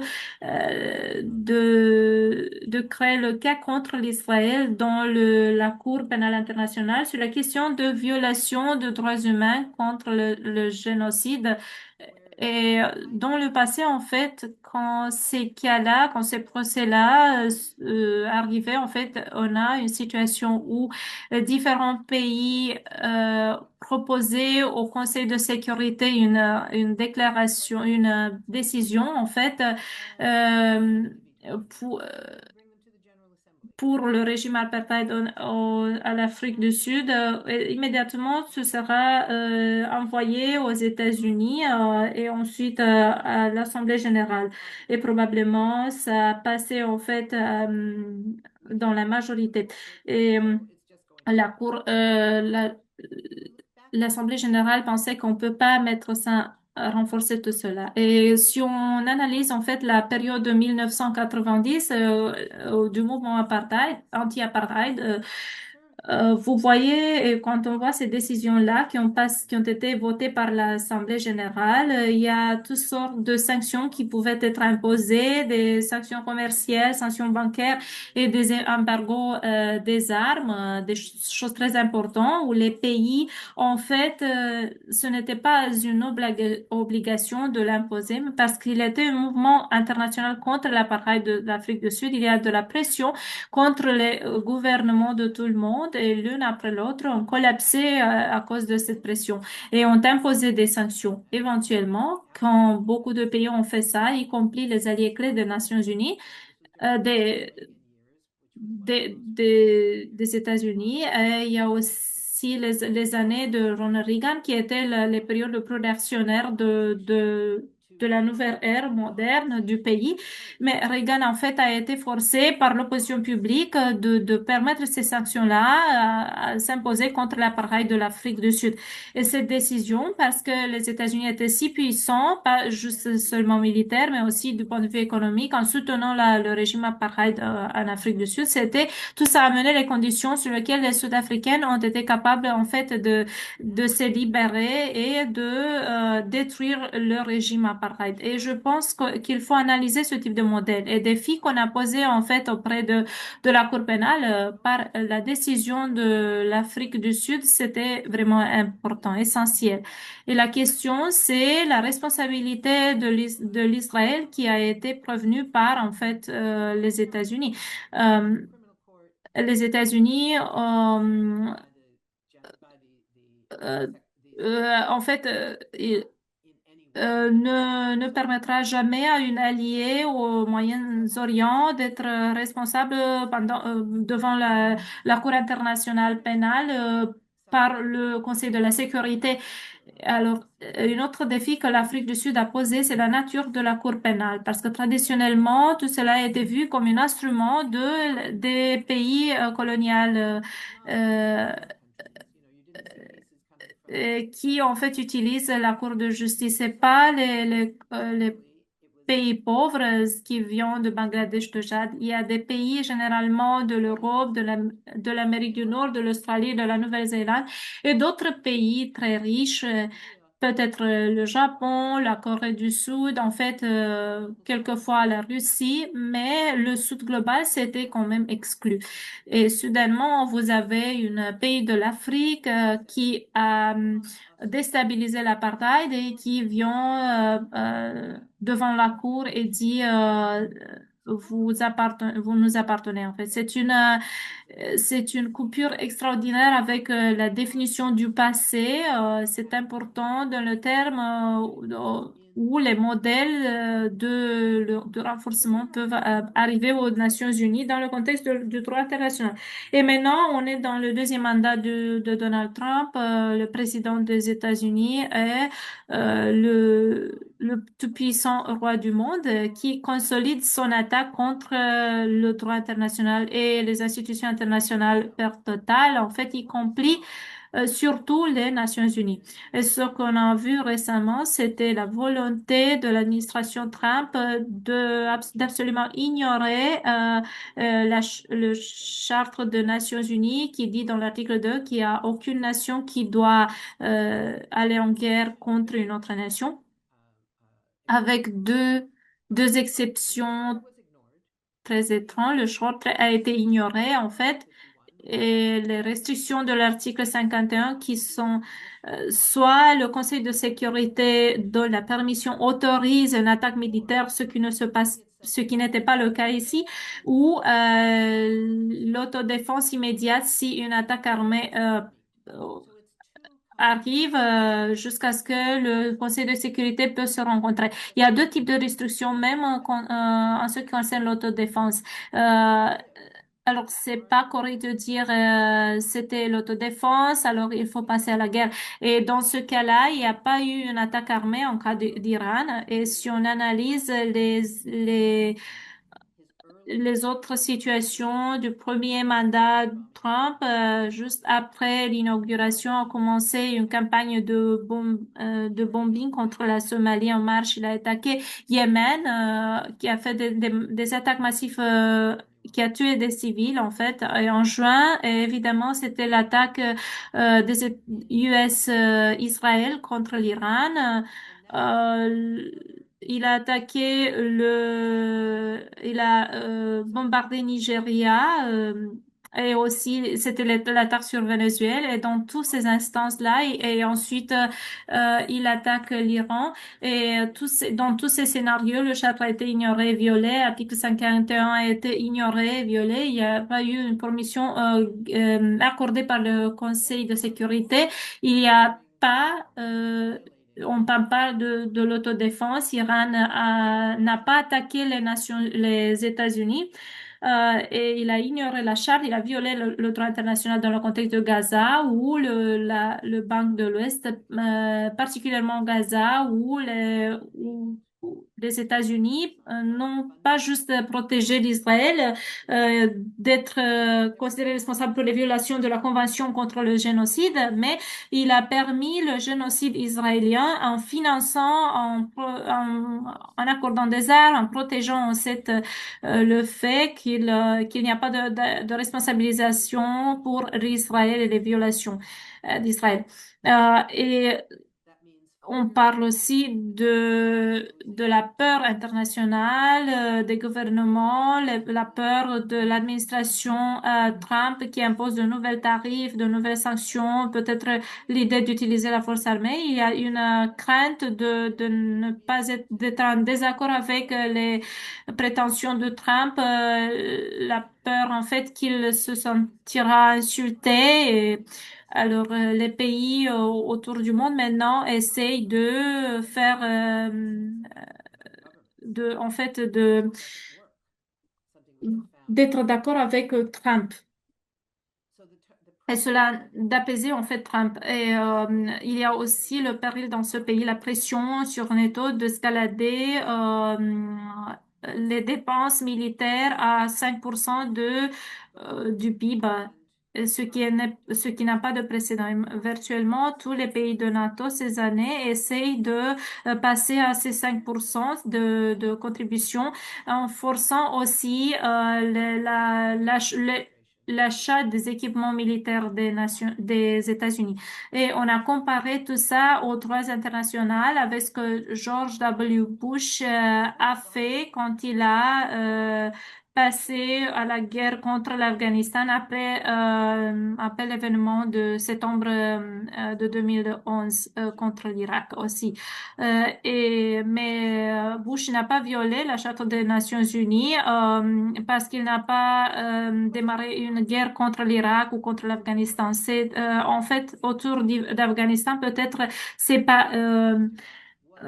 pas une autodéfense légitime. Mais il n'y a pas de aller à la guerre contre l'Irak n'était pas une violation de droit international, d'une violation de charte. Et comment on sait ça? Parce que l'administration Bush a passé des mois et une année pour essayer désespérément comment convaincre le Conseil de sécurité pour voter pour autoriser la guerre. Le Conseil de sécurité, en fait, n'était pas d'accord avec ça. C'est un des moments extraordinaire de Nations Unies. Pour 8 mois, le Conseil de sécurité a refusé de soutenir une guerre américaine contre l'Irak basée euh, sur les mensonges en fait, sur les fausses allégations de la possession des armes de destruction de masse. Est-ce que ça vous semble familier? C'est quand même une différence parce que il y a une charte des Nations Unies, il y a une demande juridique si pour qu'une guerre soit légale, ils doivent être autorisés par le Conseil de sécurité. Bush, ultimement, n'a pas pu le faire. Il n'a pas pu avoir assez de pays. C'était 6 pays, en fait, du Sud global qui n'étaient pas des membres permanents. Du Conseil à ce temps-là et tous ces pays-là sont opposés aux États-Unis et je me rappelle que ces pays-là étaient Pakistan, Chili, Mexique et 3 pays africains, Cameroun, la Guinée en fait. Je le savais par cœur, mais ça m'échappe. Mais il y avait 6 pays en fait qui ont été nommés le six-pack par les médias et qui ont refusé à donner au Bush en fait le crédit dont il avait besoin pour démarrer la guerre. Le résultat, c'était qu'on a démarré la guerre avec Tony Blair, avec les Britanniques. En fait, c'était une guerre explicitement illicite, c'était immoral, mais maintenant, c'est explicitement illégal parce qu'il n'y a pas d'autorisation du Conseil de sécurité des Nations Unies. Alors, si on analyse les exemples maintenant, sous l'administration Trump, choisit 3 exemples. Quand le Conseil de sécurité n'ont pas juste accepté, mais a approuvé le deal de 20 points pour le Gaza de Trump. Si vous vous rappelez, c'était en novembre 2024. Et le Conseil de sécurité ne l'a pas condamné en fait comme quelque chose qu'il ne pouvait pas autoriser l'occupation permanente, l'apartheid permanent, pas de fin au génocide, pas d'appel pour le retirement des Israéliens. En fait, ils l'ont approuvé tous les 20 points. C'était l'un des niveaux le plus faible des Nations Unies, l'un des moments plus explicite du collapse des Nations Unies comme une institution viable qui devrait protéger le droit international. C'était en fait un moment tragique. En juin, l'année passée, d'abord l'Israël et ensuite les États-Unis ont démarré une guerre de 12 jours contre l'Iran. Il n'y a pas eu de réponse du Conseil de la sécurité, même si on parlait de deux États armés armés du point de vue nucléaire, les États-Unis et Israël, qui démarraient une guerre contre un État non nucléaire, qui a directement prohibé tous les efforts d'arrêter la distribution des armes nucléaires dans le monde. Troisièmement, on analyse aussi la guerre contre l'Iran, mais aussi au Moyen-Orient. En fait, la déclaration du Conseil de sécurité qui a été validée et qui qui identifie, c'est un crime identifié dans les processus de Nuremberg par des crimes d'agression, ont démarré une guerre contre le droit international. Démarrer une guerre illégale contre toutes les violations, les crimes de guerre, en fait, crimes contre l'humanité, qui provient de cette crime premier où les États-Unis et Israël ont démarré une crime d'agression. Et cette fois-là, les États-Unis ont lancé une guerre d'agression contre l'Iran et le Conseil n'a pas voté a voté la résolution 13 avec la Russie et la Chine qui n'ont pas voté, qui n'ont pas utilisé leur veto et qui a et il n'y a pas eu une mention de guerre d'agression. C'était la condamnation d'Iran qui, en fait, a violé le droit international et qui ne devait pas mettre en place le droit d'autodéfense pour attaquer des cibles civiles. Et maintenant, on parle du précédent de la unification pour la paix des Nations Unies. Du point de vue historique, c'est quelque chose qui a été créé par les États-Unis en 1950 comme une manière qui était en quête de la légitimité, de l'autorisation pour le droit, la guerre contre la Corée. Il voulait en fait que la sécurité, le Conseil de sécurité approuve la guerre. Il ne voulait pas le faire. Il y avait eu des manœuvres diplomatiques quand l'Union soviétique en fait a protesté le manque de volonté du Conseil de sécurité pour permettre à la Chine de démarrer une guerre contre Taïwan. Et en fait, ils ont créé ce qu'on appelle la déclaration d'unification pour la paix. C'est le moment où le Conseil de sécurité a été paralysé à cause de l'utilisation de veto. Qui ne pouvait pas être utilisé sur une question qui appartient juste au Conseil. Comme vous le savez, selon la Charte des Nations Unies, la question de la paix et la sécurité appartient au Conseil de sécurité et pas à l'Assemblée générale, excepté quelques situations, circonstances qui sont considérées exceptions. D'habitude, le Conseil se propose d'analyser les atteintes à la paix internationale, à la sécurité. Et dans ce cas-là, qu'est-ce qui s'est passé? Il a passé une déclaration, une résolution, il a voté une résolution qui permet à l'Assemblée générale d'analyser ce type de questions liées au paix et à la sécurité et qui ne devait pas appartenir à l'Assemblée générale d'habitude, mais si le Conseil de sécurité a été paralysé par l'utilisation du droit de veto, et comment on peut décider si doit se passer ou recommander aux États membres de prendre leurs décisions. En fait, c'était très important. L'Assemblée générale a vraiment est vraiment interdit d'avoir affaire à des questions de paix et de sécurité. Et si vous à la fin des déclarations du Conseil de sécurité, il y a une ligne très fameuse. Le Conseil de sécurité reste il le dit en fait à l'Assemblée générale que ces questions-là appartiennent au Conseil. Et alors, il faut pas s'engager, s'appliquer dans toutes ces décisions-là. Mais il y a aussi des limites à ce qui concerne la campagne de l'unification pour la paix qui sont très importants et que vous ne connaissez pas vraiment, ils ne sont pas si populaires. Vous voyez des campagnes, par exemple, il y a une campagne récente qui demande à l'Assemblée générale de voter une déclaration pour l'unification pour la paix pour avoir affaire avec le génocide de Gaza. Le problème, c'est que les Nations Unies ont déjà fait ça, ont démarré une résolution en 1997 concernant les établissements du Banque de l'Ouest et dans Jérusalem de l'Est qui était occupé. Alors, le Conseil de sécurité a été paralysé parce que les États-Unis ont donné le veto et il y a eu une session d'urgence du Conseil spécial. Ils ont paralysé, en fait, l'Assemblée, ils ont paralysé le Conseil et l'Assemblée générale, en fait, a passé à décider sur l'unification pour la paix. Et c'était ça les circonstances. Mais maintenant, l'Assemblée générale c'est à faire avec la question de l'occupation de l'Israël.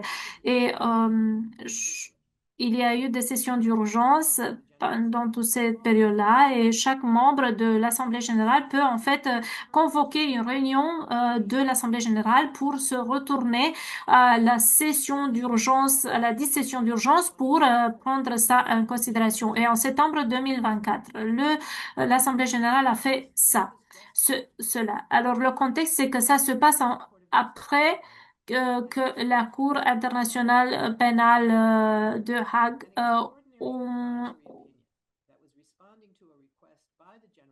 ont publié une opinion, un avis consultatif qui basé sur la demande de l'Assemblée générale. Et l'Assemblée, en fait, a demandé la Cour pénale sur une opinion juridique sur l'occupation prolongée de l'Israël, l'occupation de la Palestine, de la Banque de l'Ouest, de Gaza et de Jérusalem de l'Est, parce qu'il y a eu plein de déclarations. La démolition des établissements, c'était illégal, la confiscation de la terre, c'était illégal, la punition collective, c'était illégal. Et toutes ces choses-là étaient illégaux. C'était basé sur la notion, l'origine de la Convention de Genève, que en temps de guerre, l'occupation, en fait, peut être légale. Mais quand il y a une occupation, les puissants qui font l'occupation sont obligés à faire ou à ne pas faire certaines choses, certains aspects. Alors, le pouvoir sont obligés à ne pas utiliser la punition collective, que personne ne peut être puni pour quelque chose qu'ils n'ont pas fait personnellement. Ils ne peuvent pas être punis pour cela. Et tout un ensemble de questions-là, je pense que vous êtes familier avec la Convention de Genève et ça ne dit pas que l'occupation elle-même est illégale. Et dans ce cas-là, les trouvailles de la Cour, les découvertes de la Cour étaient vraiment extraordinairement.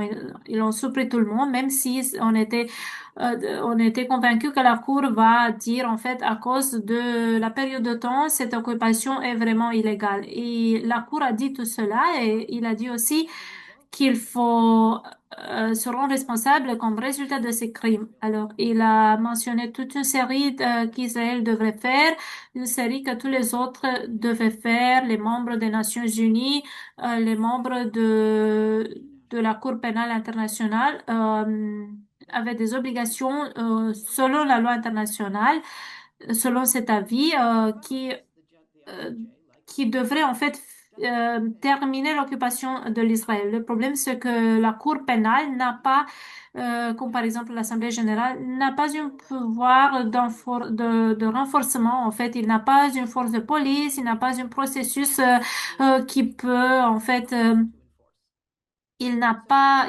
aucun organisme pour mettre ça en force. Et alors, ils sont retournés vers les Nations Unies et ils ont dit, j'espère particulièrement que le Conseil de sécurité et l'Assemblée générale s'occuper de cela.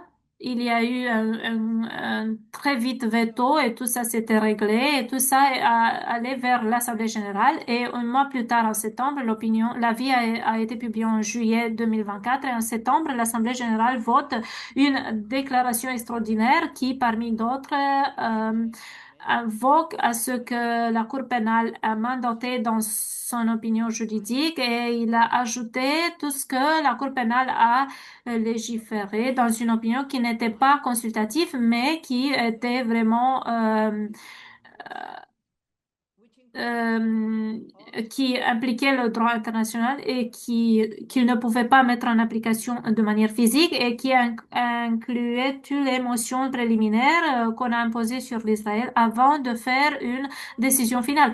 Et toutes ces mesures étaient incorporées dans ces déclarations. Alors, la résolution, en fait, a invoqué Israël et lui a dit d'imposer une haute de sanctions, de restrictions, d'utilisation des armes pour finaliser, pour arrêter la présence d'Israël dans les territoires occupés. Ils ont dit qu'il faut retirer toutes les forces militaires, évacuer tous les occupants dans une année. On parlait de dernier novembre. Cette année a déjà écoulé et on ne voit pas les occupants qui ont été évacués. Mais tout cet ordre de la Cour, c'était des occupants illégaux. Il y avait environ 650 000 personnes qui ont dans le Jérusalem occupé, en fait, qui devraient être évacués. Le retour le droit des Palestiniens de se retourner à leurs emplacements. On ne décidait pas qu'on parlait des territoires des 67 territoires où tous les Palestiniens qui ont été évacués de leur terre depuis 1988. Mais tout retour, en fait, a été mandaté. Cette résolution, en fait, invoque les États membres de faire beaucoup de choses, aussi tirées directement de l'avis de la Cour pénale. Et ils ont invoqué tous les États de respecter leurs obligations selon la loi internationale et la loi humanitaire internationale pour faire de la pression contre l'Israël pour obéir à la loi internationale, y compris la détention et les grandes violations qu'ils ont identifiées pour finaliser la discrimination, y compris l'apartheid. Sans dire le mot apartheid, en fait, ils ont dit qu'il faut finaliser la discrimination, arrêter la discrimination qui doit inclure tous les composants de l'article 3 de CER, la Convention contre la discrimination de race, qui inclut spécifiquement l'apartheid. Euh, il invoque en fait que tous les États doivent respecter tout ce que la Cour pénale a dit dans son décision et qui ne doit pas reconnaître l'assistance à l'occupation elle-même. Et ils ont invoqué tous les États d'arrêter la fourniture, le transfert d'armement et des équipements s'il y a des raisons pour suspecter qu'ils peuvent être utilisés dans les territoires occupés. Et en sachant ce qu'on sache en fait de la force militaire israélienne et son rôle dans les territoires occupés, tout équipement militaire qu'ils ont reçu en fait pourrait être utilisé dans les territoires occupés. Et il parle aussi des embargos des armes, des sanctions, les interdictions de voyage, le gel des biens et contre tous les occupants qui ont été chargés avec la violence, le soutien pour la responsabilité de l'Israël. C'était une chose extraordinaire. Qu'est-ce que ça signifiait? Parce que s'il n'était pas il ne pourrait pas être mis en application par eux, parce que l'unification pour la paix a permis à l'Assemblée générale de gérer tout ce type d'affaires qui particulièrement appartenait au Conseil de sécurité. Et tout cela n'a permis pas à l'Assemblée générale de mettre en application ces déclarations, ces résolutions en fait. Et tout ça, on l'a fait contre la Corée parce que c'était là le cas où les États-Unis sont mobilisés selon cette résolution, une force armée pour faire la guerre contre la Corée. En théorie, cette résolution, en fait, on a parlé de l'occupation de l'Israël et le génocide israélien. Cette résolution n'invoquait pas une force de protection. Même si on ferait cela ne rendrait pas les choses renforçables. Un État membre était préparé à créer une force armée pour protéger les civils palestiniens et de ce qu'on sait jusqu'à présent, aucun État, y compris ceux qui ont fait beaucoup dans cette direction, Afrique du Sud, Colombie, Irlande, Malaisie et d'autres, aucun État, y compris ceux-ci n'étaient pas volontaires à imposer tout ce qu'on a indiqué dans la résolution. Et certainement, il n'y a aucun État qui est préparé à envoyer leurs troupes pour protéger. On a l'Indonésie qui envoie 2000 troupes, 20 000 troupes en fait pour la force de stabilisation des États-Unis. Ben, c'est pas la même chose. Et je veux dire, pour conclure, qu'est-ce qu'on comprend? Pourquoi on dit que l'unification pour la paix c'est important? C'est important comme cadre d'engagement global, d'engagement de la société civile, de mouvement social auprès des Nations Unies parce que ça présente quelque chose de ça inclut en fait l'Allemagne et l'Italie et les embargos de l'arme. Les trois pays en fait fournissent à l'Israël des armes et les États-Unis aussi fournissent des armes comme l'Allemagne et aussi un peu de l'Italie. Mais tout cela ne peut pas être voté par veto parce qu'il y a il n'y a pas de mise de renforcement institutionnel.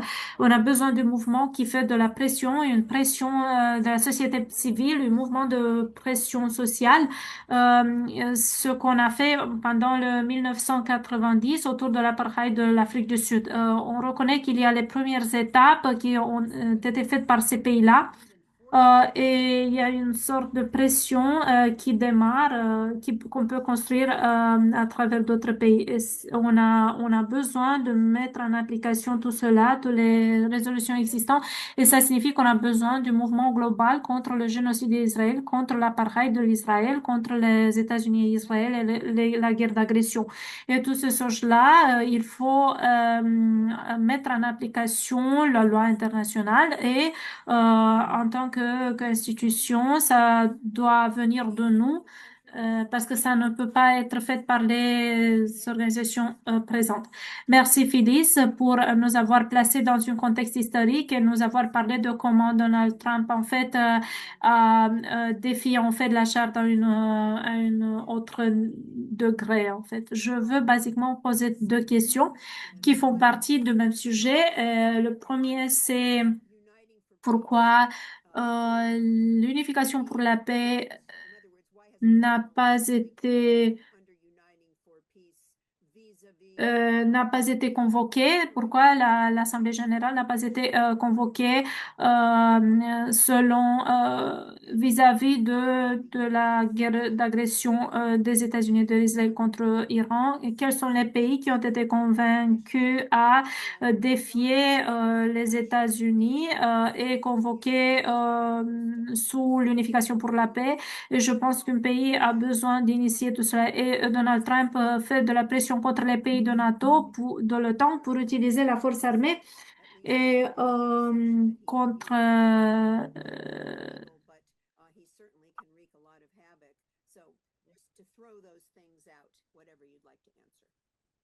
contre le 2-3 d'Ormuz. En fait, euh, ils sont des questions très importantes. Pourquoi est-ce qu'on n'a fait pas cela? Je pense que qu'il y a des décisions auprès du Conseil de sécurité. J'ai mentionné que la résolution était 13 vers 0. Chaque pays, excepté la Russie et la Chine, ont voté pour la condamnation de l'Iran, qui ne devait pas. Mais cela n'a mentionné aussi une guerre d'agression qui a été démarrée par les États-Unis et l'Israël. Une centaine et 38 pays, d'autres pays ont signé comme sponsors et je trouve ça choquant et des pays de continents, de tous les continents, les pays africains, les pays de l'Amérique latine, les pays asiatiques, les pays européens. C'est si choquant qu'il y a assez de pays qui en fait euh, euh, Iran a en fait violé le droit international, les crimes de guerre et les attaques contre les cibles civiles dans des lieux légitimes, là où les États-Unis ont des bases militaires qui ont été attaquées, ont été utilisées pour attaquer l'Iran. Ça pourrait être autodéfense, mais ils ont été attaqués, mais les attaques sur les civils, c'est une autre notion là. Après, le victime de la guerre d'agression, c'est le fait que beaucoup de pays ont été si volontaires à signer toute cette résolution-là. Ça me semble en fait que Je pense que maintenant, ce dont on a besoin, c'est d'analyser les résolutions présentes qui a été faite en septembre 2024, qui invoquent pour des choses critiques. Ils n'invoquent pas en fait la force de protection, mais s'il pourrait être fait une campagne en fait pour mettre en application ce que cette résolution convoque. En démarrant avec l'embargo des armes, ça arrêterait la capacité d'Israël de continuer le génocide et l'assaut continu contre le Libanon, la Syrie et l'Iran et en Yémen en fait. Et tout cela repose en fait sur les armes des États-Unis qui sont livrées. Et sans ces armes-là, ce génocide n'avancerait pas. Tout ça, imposer cette résolution, c'est vraiment le rendant réel, la mettant en application, c'est critiquement nécessaire. Une autre résolution qui ne sera pas mise en application, c'est alors comment on peut participer et créer toutes ces campagnes. Je pense que c'est deux choses. Tous, l'unification pour la paix, en fait, c'est comme un problème épineuse. En fait, c'est un problème bizarre. C'est une question très compliquée. Même si les gens sont familiers avec la question, ils ne comprennent pas ce qu'il fait et ce qu'il ne fait pas. C'est une unification pour la paix. Beaucoup de gens pensent que on pourrait le mettre en application. Si ça est voté, en fait, ça pourrait se rendre réel. Mais ça ne fonctionne pas comme ça. Il faut s'assurer que nos pays alliés dans tout le monde, en fait, dont les gouvernements n'envoient pas des armes vers Israël parce qu'il y a peu qui le font. Mais probablement, ils achètent des équipements militaires israéliens et probablement des équipements de surveillance israéliens pour l'utiliser contre leur propre peuple, en fait, parce que les gouvernements font cela et les Israéliens produisent les meilleurs équipements. Et probablement, il y a différents biens qui viennent d'Israël et qui incluent, en fait,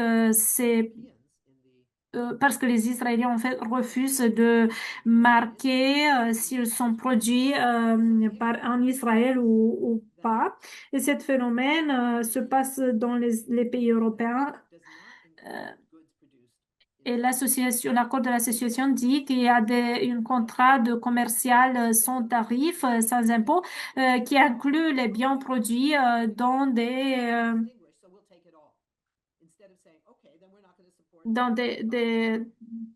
règlements.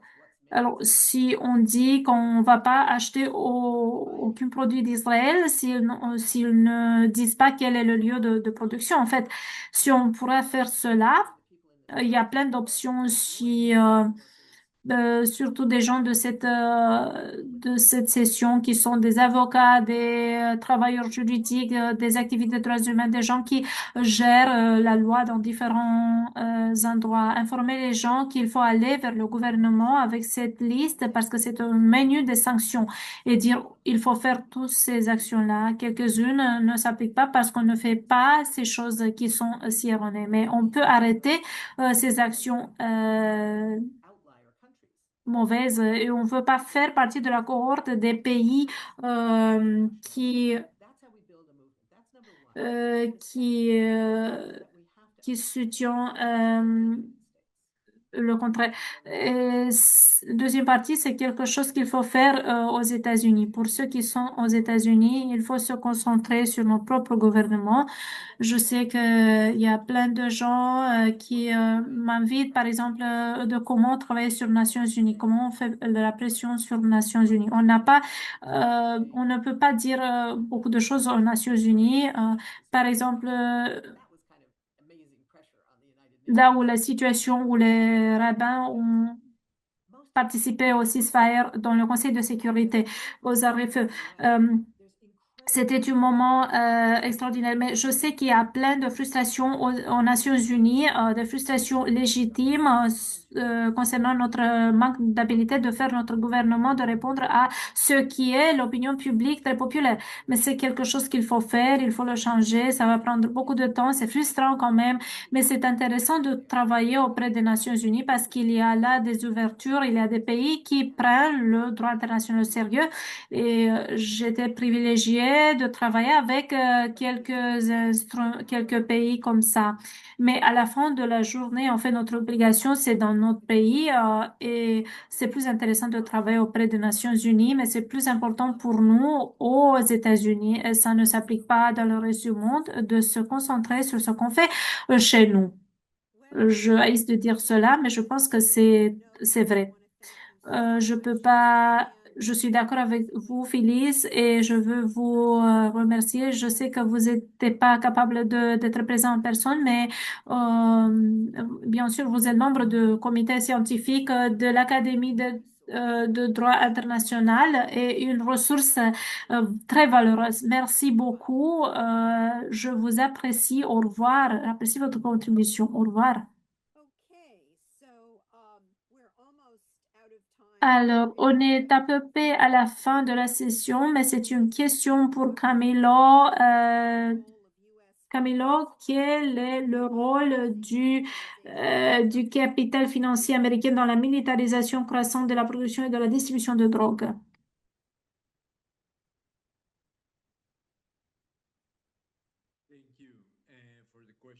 Merci pour la question. Et alors, c'est difficile de dire parce que et à la fois c'est facile, c'est difficile en fait parce que je parle d'un capital multinational. Je ne parle pas juste d'un seul pays. J'aime l'appeler le Nord global parce que on parle de réseaux de capital qui se déplacent dans à l'intérieur du cadre de différents pays et qui participent au secteur du blanchissement d'argent, mais aussi euh, dans le secteur de la production et de la drogue. Et la production des armes aux États-Unis, c'est l'un des plus grands secteurs. Et la militarisation ne parle pas juste de l'assistance, mais aussi de la fourniture de matériaux et plus de matériaux de guerre. Alors, je parle pas du point de vue idéologique, juste, mais aussi c'est une guerre qui a été créée en utilisant de l'influence capitale et qui est présente dans l'industrie militaire aux États-Unis. Et je ne parle pas juste des armes, mais je pense aussi des précurseurs, des produits chimiques, de type, toutes sortes de substances qui ont été utilisées dans cette lutte-là, dans cette lutte-là. C'est tout ce que j'ai voulu vous dire. Une dernière question. Est-ce qu'on peut faire une pétition est-ce qu'on peut créer lancer des pétitions pour que le CPI enquête sur le président américain pour crime contre l'humanité en vertu de la compétence universelle. En fait, le CPI, en fait, euh, opère sur la base du statut de Rome qui est différent de la justice universelle. La compétence universelle, en fait, c'est une théorie qui permet aux pays individuels de faire des pétitions contre les personnes internationales, nationales, contre les crimes de guerre. Alors, je veux remercier Ray Camilo Filis, l'administrateur d'État, notre interprète aussi, vous allez recevoir plus d'informations sous près. Notre suivant webinaire, ce sera l'avril 22 sur le désarmement nucléaire et le droit à la paix.